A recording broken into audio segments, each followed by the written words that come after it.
Investigators call AHS star Kim Kardashian. In the Kardashians' Season 7 trailer, she drops a bombshell. Someone extremely close to her allegedly set up a hit. One phone call. That's literally all it took to turn an ordinary day completely upside down. Investigators contacted Kim Kardashian with a chilling warning. Someone extremely close to her had allegedly tried to have her killed. She says it right there in the Season 7 trailer, and honestly, the room just goes dead silent.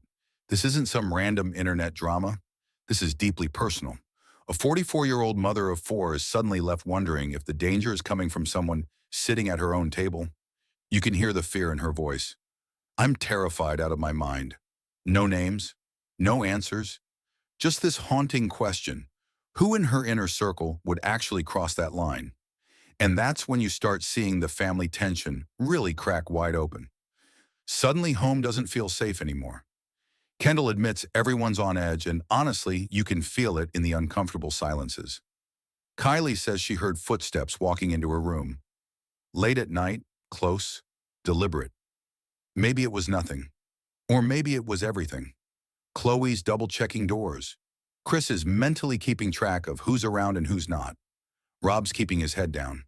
When the threat might be coming from inside your own circle, every text notification, every glance starts to feel loaded with meaning. You find yourself replaying conversations in your head, mentally checking alibis, watching for unusual patterns. Even family hugs start to feel calculated. There are no names, no solid proof, just this dark shadow hanging over everyone. But that wasn't the complete picture. Then, almost out of nowhere, the mood shifts. Kim looks directly at the camera. I'm happy it's over. It sounds like closure. Or maybe it's just her slamming a wall down between herself and all the chaos. The family's social media goes quiet, but of course the internet doesn't. Fans are trading theories left and right. Blogs are floating all kinds of ideas.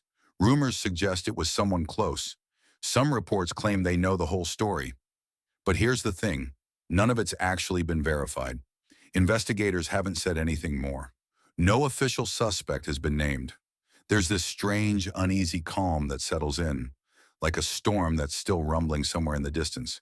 And just as that dust starts to fade, another ghost from her past suddenly steps forward. Paris is calling her back to court. Paris literally pulls her back into a courtroom. Before they leave, Kris casually wonders if they should walk in wearing their diamonds. Kim doesn't even hesitate. She wants to just be herself.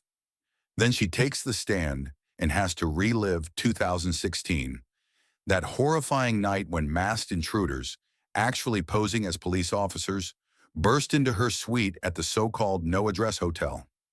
Her hands were bound. She was placed in a bathtub. They ripped away her jewelry, including that famous $4 million ring. She tells the court she genuinely feared she'd be sexually assaulted and that she might not make it out alive. The memory is painfully sharp, and the courtroom goes completely still. You're watching courage collide with trauma in real time, and the trail of evidence, it's about to lead somewhere nobody expected. Investigators actually traced DNA from the plastic wrist ties back to a crew the press dubbed the Grandpa Robbers.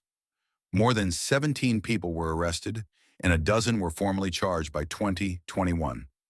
On May 23rd, the ringleader and 7 others were found guilty. That closes one chapter, sure, but it doesn't erase the fear. Stolen jewels can be replaced, but trust? You can't just recut that like a diamond. And if this latest threat really did come from inside her circle, how do you continue living your life so publicly while still feeling safe? Fame can buy you security cameras and bodyguards, but it can't buy you certainty. The headlines eventually fade away. But that question, it stays with you.